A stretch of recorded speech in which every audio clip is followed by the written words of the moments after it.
can't go home again.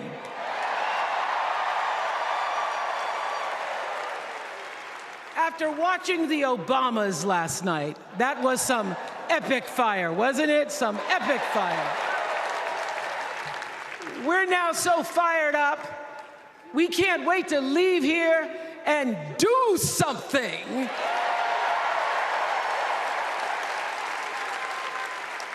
And what we're going to do is elect Kamala Harris as the next president of the United States.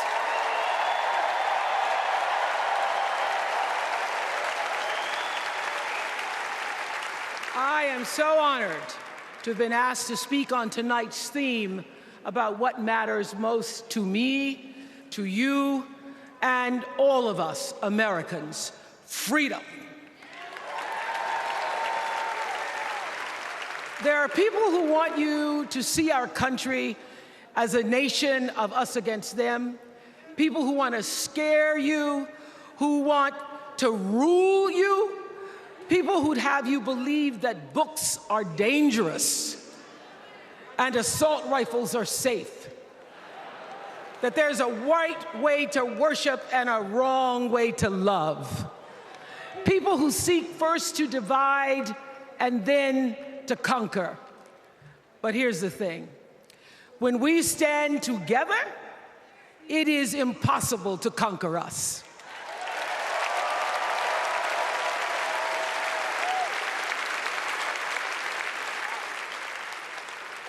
In the words of an extraordinary American, the late Congressman John Lewis,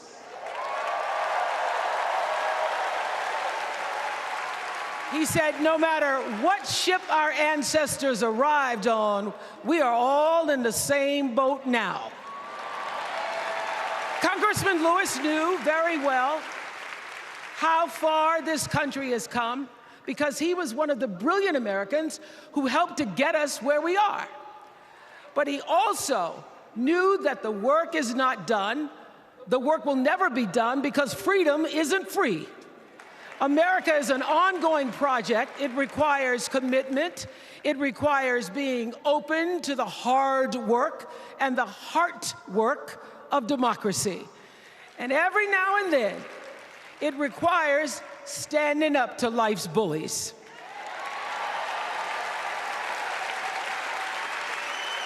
I know this.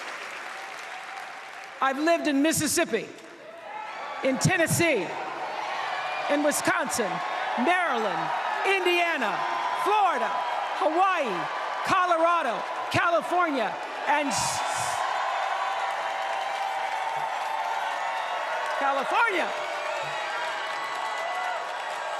sweet home Chicago, Illinois.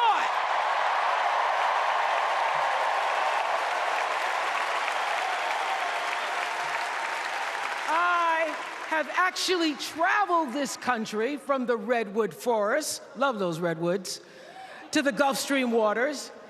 I've seen racism and sexism and income inequality and division. I've not only seen it, at times I've been on the receiving end of it.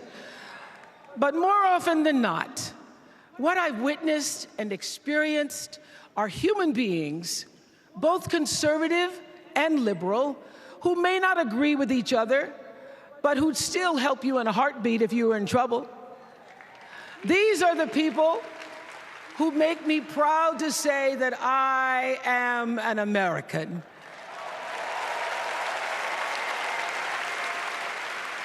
They are the best of America. And despite what some would have you think, we are not so different from our neighbors. When a house is on fire, we don't ask about the homeowner's race or religion. We don't wonder who their partner is or how they voted. No. We just try to do the best we can to save them. And if the place happens to belong to a childless cat lady,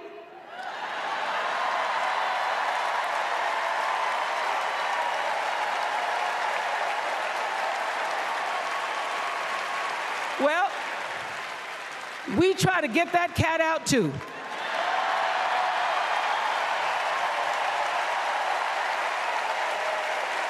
Because we are a country of people who work hard for the money. We wish our brothers and sisters well, and we pray for peace. We know all the old tricks and tropes that are designed to distract us from what actually matters, but we are beyond ridiculous tweets and lies and foolery. These are complicated times, people, and they require adult conversation. And I welcome those conversations because civilized debate is vital to democracy, and it is the best of America. Now, over the last couple of nights, we have all seen brave people walk onto this stage and share their most private pain. Amanda and Josh, Caitlin, Hadley, they told us their stories of rape and incest and near-death experiences from having the state deny them the abortion that their doctor explained was medically necessary. And they've told us these things for one reason, and that is to keep what happened to them from happening to anybody else. Because if you do not have autonomy over this, if you cannot control when and how you choose to bring your children into this world and how they are raised and supported, there is no American dream.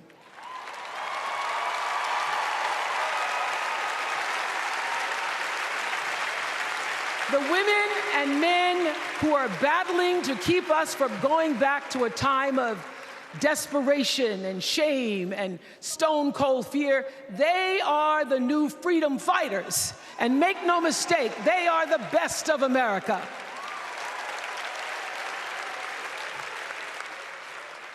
I want to talk now about somebody who's not with us tonight. Tessie Prevost Williams was born in New Orleans not long after the Supreme Court ruled that segregated public schools were unconstitutional. That was in 1954, same year I was born. But I didn't have to head to first grade at the all-white McDonough 19 school with a U.S. Marshal by my side like Tessie did. And when I got to school, the building wasn't empty like it was for Tessie. You see, rather than allowing McDonough to be integrated, parents pulled their kids out of the school, leaving only Tessie and two other little black girls, Gail Etienne and Leona Tate, to sit in a classroom with the windows papered over to block snipers from attacking their 6-year-old bodies. Tessie passed away 6 weeks ago. And I tell this story to honor her tonight because she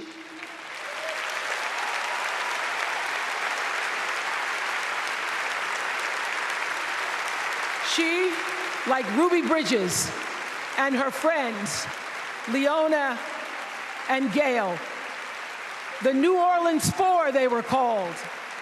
They broke barriers and they paid dearly for it.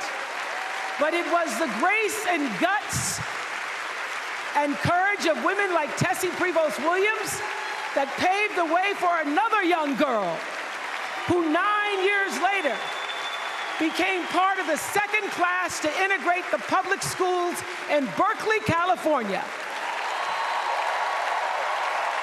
And it seems to me that at school and at home, somebody did a beautiful job of showing this young girl how to challenge the people at the top and empower the people at the bottom. They showed her how to look at the world and see not just what is, but what can be. They instilled in her a passion for justice and freedom and the glorious fighting spirit necessary to pursue that passion. And soon, and very soon,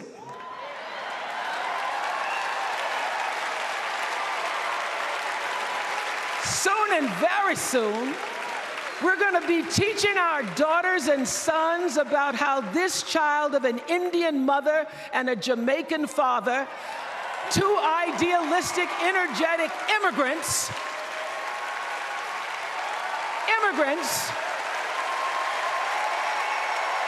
this child grew up to become the 47th President of the United States. That is the best of America.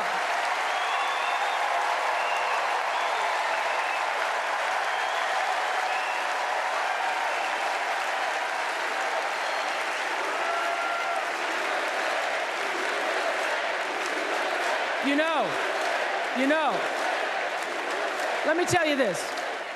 This election isn't about us and them. It's about you and me and what we want our futures to look like. There are choices to be made when we cast our ballot. Now, there's a certain candidate that says if we just go to the polls this one time, that we'll never have to do it again. Well, you know what? You're looking at a registered independent who's proud to vote again and again and again because I'm an American and that's what Americans do. Voting is the best of America. And I have always, since I was eligible to vote, I've always voted my values. And that is what is needed in this election now more than ever. So I'm calling on all you independents and all you undecideds. You know this is true. You know I'm telling you the truth, that values and character matter most of all. In leadership and in life. And more than anything, you know this is true, that decency and respect are on the ballot in 2024.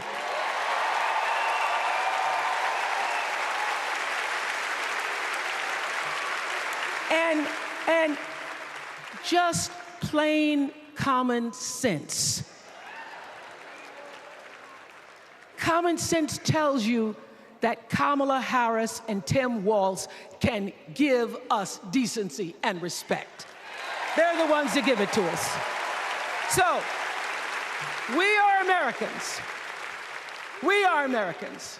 Let us choose loyalty to the Constitution over loyalty to any individual. Because that's the best of America. And let us choose optimism over cynicism, because that's the best of America. And let us choose inclusion over retribution. Let us choose common sense over nonsense.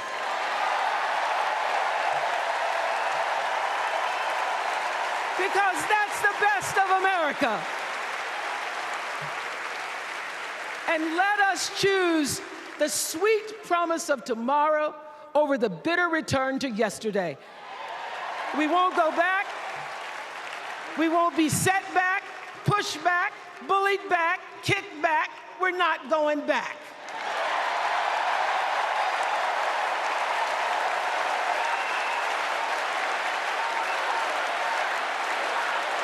Not going back. We're not going back. So, let us choose. Let us choose truth. Let us choose honor. And let us choose joy.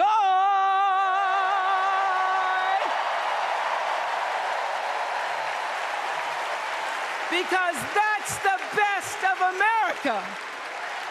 But more than anything else, let us choose freedom. Why? Because that's the best of America.